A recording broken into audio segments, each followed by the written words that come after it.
The current U.S. administration believes that adversaries and allies have taken advantage of the U.S. for too long. America has decided to change its strategic approach, becoming more transactional and ruthless in its dealings. Wars are no longer easy to define, as kinetic means are no longer the dominant tool in imposing a nation's will. Since President Trump returned to power, he has not distinguished between friends and foes, focusing on reshaping the world and no longer willing to underwrite expenses.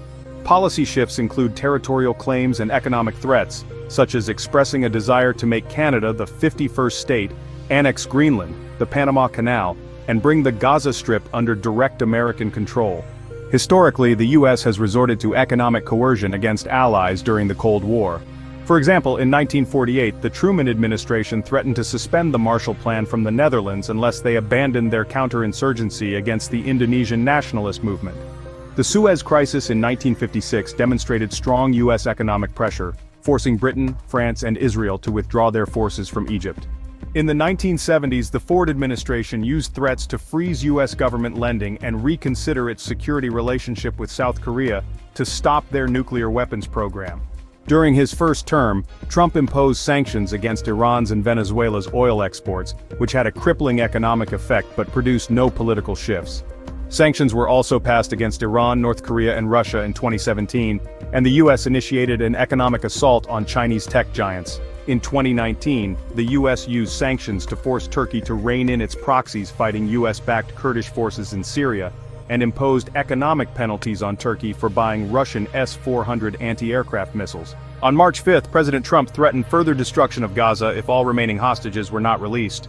The U.S. confirmed unprecedented indirect talks with Hamas focused on the release of 5 American hostages in Gaza. There have been recurring strains in the U.S.-Ukrainian relationship under both Trump administrations. Ending the war will require increasing economic pressure on Russia while holding out the prospect of improved economic relations if a negotiated peace agreement is reached. President Trump advised President Zelensky that he was gambling with World War III. Tariffs are another visible part of this new strategic approach. By imposing tariffs on countries that do not align closely with Washington's priorities, the U.S. has effectively raised the price of entering the American market. The size of the U.S. market gives commercial threats potency, particularly against countries dependent on the U.S. for trade. Institutions such as the World Bank and IMF may also be targeted, jolting them into conforming to the constantly changing dynamics. The Trump administration sees access to American markets, capital, and security as leverage to demand strategic and economic concessions from both friends and foes.